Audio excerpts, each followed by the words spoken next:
मंत्री से जाके पूछिए ना कि उनको सैलरी कहाँ से मिलता है। अडानी का पैसा से, अंबानी का पैसा से, पतंजलि का, टाटा का पैसा से नहीं। वो तो उल्टा जनता का पैसा जो है कंसेशन के रूप में जो है इन कंपनियों को जो है दिया जाता है। गरीब का पैसा रहता है। ये जो लड़का कपड़ा खरीदा है ना, आप जो कपड़ा खरीदे हैं ना, हम जो कपड़ा खरीदे हैं ना, ये माइक जो है ना, ये माइक के ऊपर स्टिकर जो है ना, ये रक्षा सूत्र है ना, ये हर चीज पे मोदी जी टैक्स लगाए हैं। और इसी का टैक्स का पैसा से जो है ना सरकारी कर्मचारी से लेकर सरकारी नेता को जो है सैलरी जाता है। कोई अमीर आदमी टैक्स नहीं भरता है, वो टैक्स का चोरी करता है और जितना चोरी नहीं कर पाए वही टैक्स भर देता है। अच्छा, बचा लेता। मतलब आप मानते सिर्फ हैं गरीब इस देश को चलाता है, गरीब चला टैक्स भरता है, गरीब मध्यम वर्गीय, और गरीब और मध्यम वर्गीय से ही जो है ना सरकार की योजनाएं जो है दूर होते जा रही है। अब बताइए, कोरोना के समय में 20 लाख करोड़ का आर्थिक पैकेज जो घोषणा किया गया, वो शिक्षा व्यवस्था को दुरुस्त करने के लिए, स्वास्थ्य व्यवस्था को दुरुस्त करने के लिए अगर जमीन पे आ जाता तो शायद एक भी गरीब जो है ना वो स्वास्थ्य के बिना नहीं मरता, और एक भी गरीब का बच्चा जो है ना वो निरक्षर नहीं रहता, लेबर मजदूर नहीं बनता। ये चीजें हैं। अच्छा सर, ये बताइए, आपने अभी कहा कि डीएम हो, एसपी हो, सरकारी टीचर हो, चपरासी हो या राष्ट्रपति हो, सबके बच्चे सरकारी विद्यालयों में पढ़ना चाहिए। तो क्यों नहीं आप मानते हैं कि समान शिक्षा और समान चिकित्सा का कानून जैसा यूरोपीय देशों में है वो अपने इंडिया में लागू हो जाए? ये यहाँ के गरीब लोगों को ये चीजें जिससे समझ में आ जाएगा। बिहार के गरीब लोग जो है ना, पता है किस चीज पे वोट देते हैं? जात के नाम पे। जिस दिन जात के नाम पे नहीं ना, जिस दिन विकास के नाम पे वोट देना शुरू कर देंगे ना, उस दिन बिहार का दशा दिशा बदल जाएगा, उस दिन देश का दशा दिशा बदल जाएगा।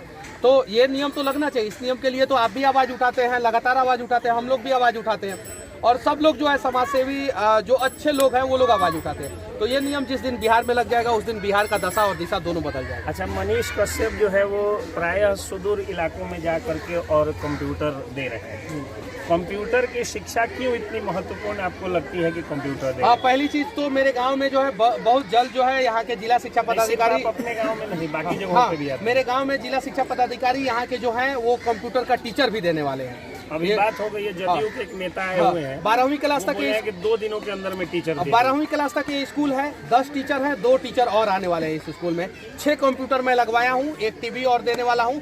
साथ में 20,000 रुपया दिया हूँ कि इस स्कूल में जो शौचालय है या तो उसको दुरुस्त कर लिया जाए या तो नया शौचालय बनवा दिया जाए। यहाँ के मुखिया जी के बेटा से भी 20,000 रुपया दिलवाया हूँ। 40,000 में 2 शौचालय आराम से बन जाएगा।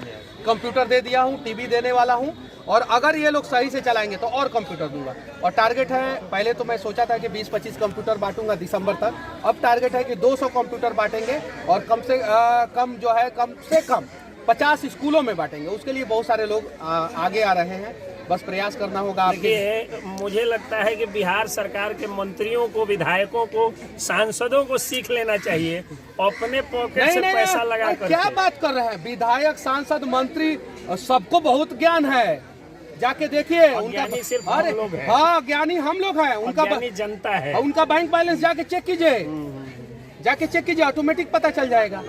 ज्ञानी जनता है, कुछ करने की जरूरत नहीं है जनता को।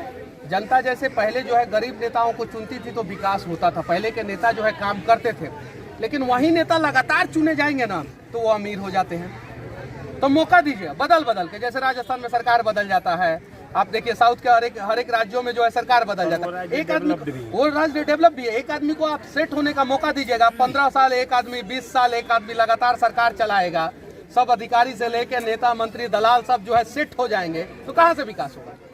1990 से लेकर 2022 यानी लगभग आप जोड़ सकते हैं 32 साल हो गया। 32 साल सिर्फ और सिर्फ चाचा भतीजा का सरकार है। कहाँ से बिहार का विकास होगा? नहीं होगा बिहार का विकास। तो ये लोगों को भी समझना चाहिए। अच्छा, बाकी आप शिक्षकों को क्या संदेश देना चाहते हैं? देखिए, हम लोग शिक्षकों से जाके सवाल करते हैं, मैं भी सवाल करता हूँ। नॉर्मली मैं शिक्षक से सवाल करना नहीं चाहता हूँ, मैं स्कूल को दिखाना चाहता हूँ। जो शिक्षक बीच में आके डिस्टर्ब करते हैं उन्हीं से सवाल करता हूँ। मैं आप सरकारी स्कूलों का मैंने बहुत सारा वीडियो बनाया, आप देखिएगा। शिक्षक से मैं सवाल नहीं करता हूँ। शिक्षक को तो एक सिस्टम चुन दिया है, मैंने इनको चुना है, तो यानी सिस्टम की खामी है ना। अगर ये कमजोर है तो, ये पढ़ाने लायक नहीं है तो सिस्टम से जाके सवाल करना पड़ेगा। शिक्षक हमारे स्कूल में, जो इस स्कूल में है, वो ठीक ठाक शिक्षक है। मैं ये नहीं बोल रहा हूँ कि वो गोल्ड मेडलिस्ट है, आइंस्टाइन है, न्यूटन है, मैं ये नहीं बोल रहा। उनको पढ़ाने नहीं दिया जाता। नहीं, पढ़ाने तो जनगणना है, पशु चुनाव कार्यों में फालतू के बकवास कार्यों में जो सरकार चाहता ही नहीं है कि शिक्षक जो है पढ़ाएं।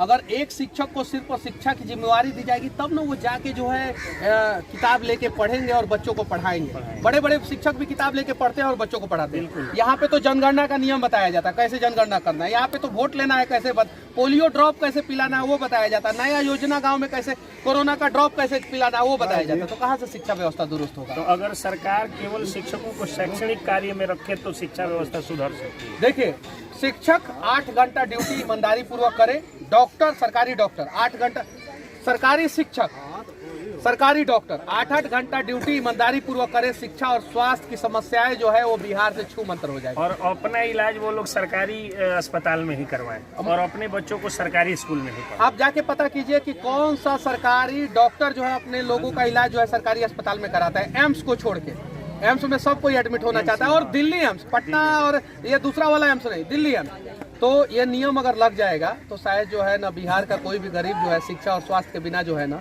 वो दर-दर की ठोकरें नहीं खाएगा। तो देखिए, ये मनीष कश्यप हैं और अपने गांव डुमरी महनवा में आए हुए हैं और आ करके इन बच्चों के भविष्य को सुधारने के लिए ये यहाँ पर कंप्यूटर बांट रहे हैं। और कुछ कहना चाहेंगे?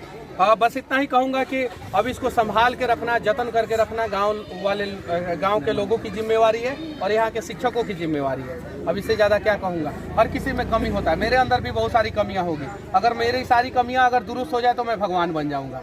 तो अगर मेरे अंदर कुछ कमियां हैं तो उस कमियों को जो है आप लोग मुझे बताइए, मैं उसे दुरुस्त करने का प्रयास करूंगा और सुधार करने का प्रयास करूंगा। और मरते तक आदमी जो है सीखता है, हम लोग भी सीखने का प्रयास कर रहे हैं और हम लोगों से जितना होगा उतना करेंगे। नहीं होगा तो कहाँ से करेंगे? अगर कोई बोलेगा कि अपने गांव में जो है तुम एयरपोर्ट बनवा दो, मैं बनवा सकता हूँ, नहीं बनवा सकता। कोई बोलेगा कि ये जो है जितना स्कूल है वो जो है पूरा बिल्डिंग बनवा दो, मैं बनवा सकता हूँ, नहीं बनवा सकता। लेकिन मेरे से जितना होगा उतना तो मैं कर सकता हूँ और जिस लायक रहूंगा उस लायक मैं करने का प्रयास लगातार करता हूँ। तो चलिए, ये है मनीष कश्यप जी। मनीष कश्यप जी थे, सन ऑफ बिहार के नाम से मशहूर थे। बने रहिए BNM TV पर, देखते रहिए बॉर्डर न्यूज मिरर।